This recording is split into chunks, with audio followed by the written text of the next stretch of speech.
Hello, third graders. We are back with the Colonial America unit and lesson 7, Religious Dissent and New England Colonies. All right. So here's a bunch of vocabulary for you to pay attention to. Dissenter, preach, recant, senior, and society. We're going to learn a lot about how some colonies were created out of religious disagreements. So that should be interesting. Okay, we learned about the colony, the Mayflower, and all that good stuff. The Plymouth Colony last time. About separatists who came to Plymouth because they wanted to separate from the Church of England and create a new life. And that would be the Pilgrims. And a journey taken for religious reasons is called a pilgrimage. And where did they intend to go? To Virginia. So what ended up being, they didn't end up in Virginia. They ended up somewhere else, Plymouth. So we have two distinct colonies, Jamestown, Plymouth. Jamestown was very political, set up for an ambition of finding gold and riches for the king. Plymouth was set up very religiously, designed to separate from the Church of England and from the king. So it's very interesting to compare Plymouth and Jamestown. A bunch of other questions for you to remember what we talked about last time, the Mayflower Compact, and the governor of Plymouth, William Bradford. Okay. The Pilgrims had solved some of their problems, but the Puritans had not. In England, the Puritans were still struggling to worship the way they wanted to. They wanted to change and purify the Church of England. When the Puritans heard about the Pilgrims' colony at Plymouth, they decided they should try to do a similar thing. They came up with a plan to do just that. In 1628, a number of Puritans, led by a man named John Winthrop, decided that they would establish a colony in New England to the north of Plymouth. The Puritans realized that they would have to be very organized. They had heard about the hardships faced by those who had already gone to the New World. They knew that many had died due to lack of food and shelter. Plans were determined to avoid mistakes. A good lesson there. Pay attention to those who have gone before you so you don't make the same mistakes they did. It was decided that a small group of Puritans would go ahead of others and begin to build a colony. Then in 1629, a group of English Puritans and merchants formed the Massachusetts Bay Company. The aim of the company was to make money for the Puritan colony by trading furs as well as by fishing and shipbuilding. There would be farming too, but the settlers knew that the rocky New England soil would never support a large farming economy. There are some small farms. You can do a farm in your yard as opposed to a huge one. The company itself would be run along the Puritan principles or rules. So it was also decided the Puritan colony would be different from other English colonies. In order to live in this colony, people would have to live according to the Bible and strict Christian principles. John Winthrop believed that their colony should be an example to others in terms of how people should live. He once said that, "For we shall be a city upon a hill. The eyes of all people shall be on us," which is similar to a biblical quotation by Jesus referring to the church being a city on a hill, being a light in the darkness of the world. That's what John Winthrop was saying. He wanted his people, his Puritan colony, to be like that, to be a city that everyone would see as an example of how you should live through love for other people. How did Pilgrims solve some of their problems? What does purify mean? And did Winthrop literally mean that a colony should be built on a hill? Those are all good questions to ask yourselves. Now here is the colonies, right here, Plymouth, see that? And the New England colonies, Middle Atlantic colonies, and the Southern colonies that we are going over. Finally, in 1630, John Winthrop set sail from New England with 3 ships and about 700 colonists. They brought a good amount of food with them, as well as cows, horses, and tools. Interesting note, horses were actually not in Native America before the Spanish and French and English brought them. Horses are not native to the North American soil. It's interesting. Anyway, they were more prepared than any other English settlers so far. When they arrived, they were already had some small buildings in place from the settlement from the first party they had sent. The settlement was called Salem. Other settlements were established in Charleston, Cambridge, and Boston. The Puritan Colony was named the Massachusetts Bay Colony, and John Winthrop would be its governor. This is a nice little cutout of the ship down here showing you they put all the cargo and everything below decks and have the people in the middle. It would be lower class at the very bottom, where all the rats are. Hopefully not rats, but anyway, there's a bigger picture of that ship. Oh, look, I'm underwater. Anyway, good.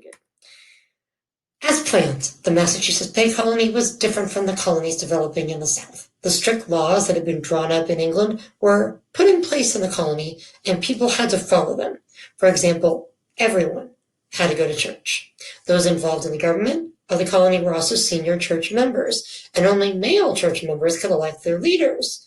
As you have heard, whereas the Pilgrims were happy to separate from the Church of England, the Puritans wanted to remain part of it and were determined to change it.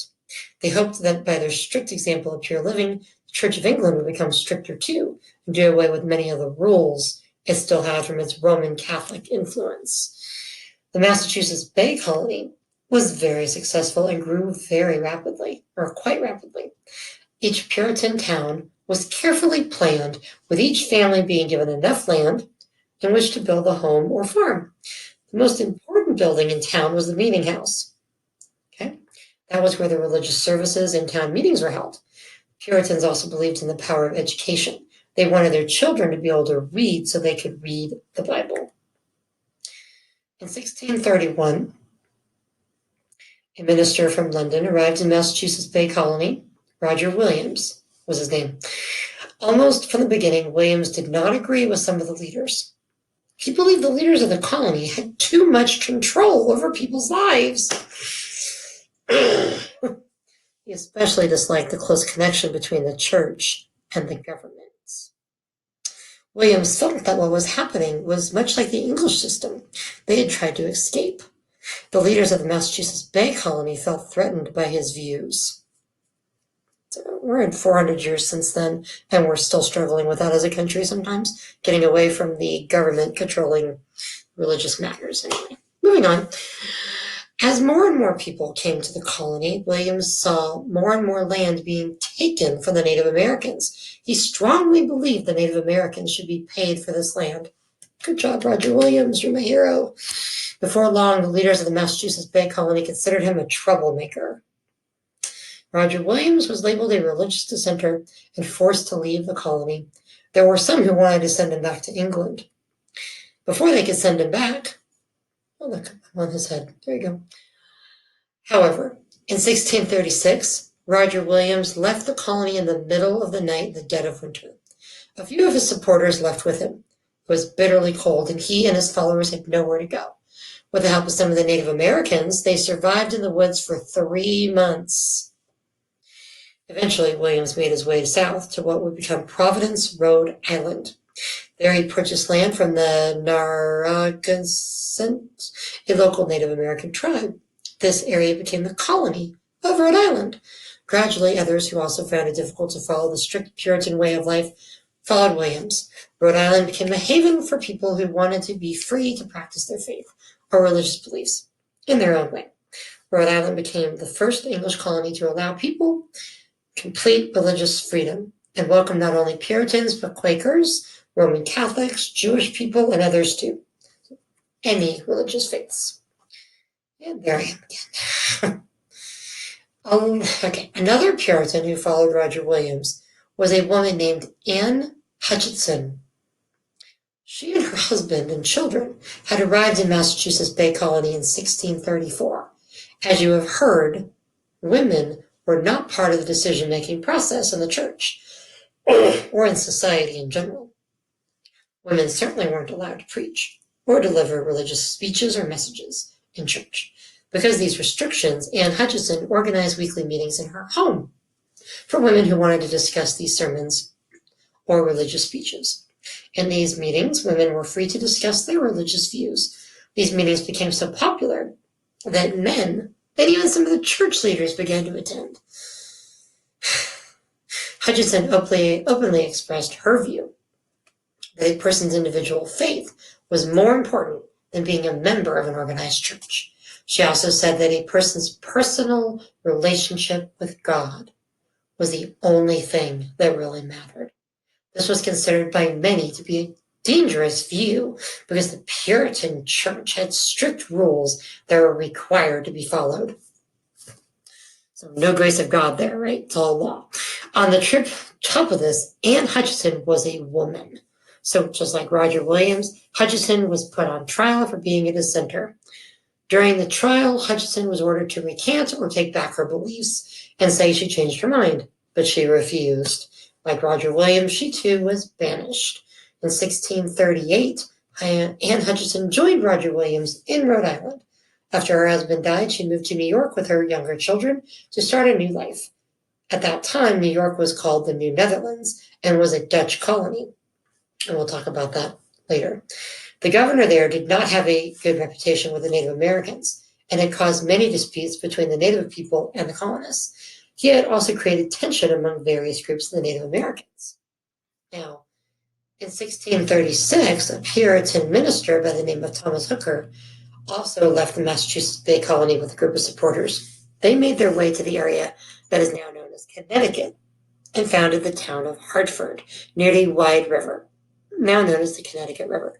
Soon, two more settlements, Windsor and Wethersfield, were also established in the colony of Collinsville, Connecticut. One of the things that Thomas Hooker believed was that all men should be allowed to vote, not just those who were members of a church or who were wealthy. In 1639, Thomas Hooker implemented a system of government in Connecticut called the Fundamental Orders of Connecticut. It was a form of democracy that later helped inspire the creation of the U.S. Constitution. Now, we'll remember democracy is a form of government in which the people have a say in the government. That is, America. Okay, we have a say in the government, or we certainly should anyway. Here's a map with all your colonies on it. Hey, if you were in school, in classroom, I would give you a map just like this, and I would tell you to label the 13 colonies, and you would have that as an assignment, but we're not going to do that right now. You can do that at home, certainly. Definitely things you can do with that. We've just talked about the creation of 3 of the 4 New England colonies. The last New England colony is New Hampshire. You might be surprised to hear that King James I helped to establish New Hampshire, too. Remember how he gave an area of his land to his friends? Well, he had given land to this part of North America to 2 more of his friends, John Mason and Fernando Gorges, or Georges? Sorry. Later, the 2 men divided the land in half, and Mason got the southern part that became New Hampshire colony in 1679. Many unhappy Puritan settlers also found their way to this colony. Georges received the northern half that would later become the state of Maine. As you can see, back in the 17th century, many English people were willing to risk their lives to sail to a faraway land in hope of a better life. Do you think you would be willing to do the same? Something for you to think on. So you can pay attention to where New Hampshire is. There in the map. And we know where Maine is, way up here. So this is New Hampshire, you have Massachusetts down here, Salem, Boston, Plymouth, Connecticut, Rhode Island, all that stuff in which we talked about today. And Vermont will be later. Okay. It wasn't colonized by England, but later became its own state. So, yeah. Predictions, were they correct? Okay. Well, we know that obviously the children that came to New England had Puritan values, examples of how they were prepared. How were they more prepared? They learned from the mistakes made by people that went before them to not make those same mistakes. Okay? So you can read through all of that. But it's important for you to remember the quote by John Winthrop, "For we shall be a city upon a hill, eyes of all people upon us." Similar to something in the Bible as well, because that was what he was trying to maintain his theory, his creation of his colony. Now, a lot of the colonies, and that's important to remember, that our country was founded upon biblical values and Christian truths. A lot of that is in our Constitution, and the independence was designed to bring people from all different views and walks of life to this country with the freedom to worship whatever they wanted to serve whatever they wanted to have that separate from the government, because that's what they were doing in England. They weren't separating it from the government. The government was telling them what to do. where to worship, what if you wanted to worship or not. You didn't have a choice in England. That's why people were coming over here. It's important for you to also compare and contrast Puritans with Pilgrims. Similarities, both were very serious in what they believed in and desired freedom. One wanted to be separate from England, one was trying to purify England. Very different. And we learned a lot about the dissenters, religious, this in Massachusetts Bay Colony, Roger Williams and Hutchinson. You compare those two, you read all of that, and learn about ways that Roger Williams disagreed with Puritan ways. Okay? He believed they were too much like England. They were trying to be a lot like England rather than pulling away from that. Okay. So a couple more things for you to look at as you go out of this unit. Our timeline: Roanoke, Jamestown, slavery, Plymouth 1620, Massachusetts Bay Colony 10 years later. Maryland in 1632, Rhode Island and Connecticut around the same time period as the Carolinas in 1663, New Hampshire in 79, and Georgia in 32. So there's our timeline so far. There's a question for you to answer about New England. Being a city on a hill, how would you create a colony? How would you meet the needs of the people for food, shelter, rules, religion, if you have any at all? How would you create your colony? That'd be a really good assignment for you to sit and discuss. Okay. Through here. There's your list. All right. Enjoy the next lesson. Have a good day, third graders.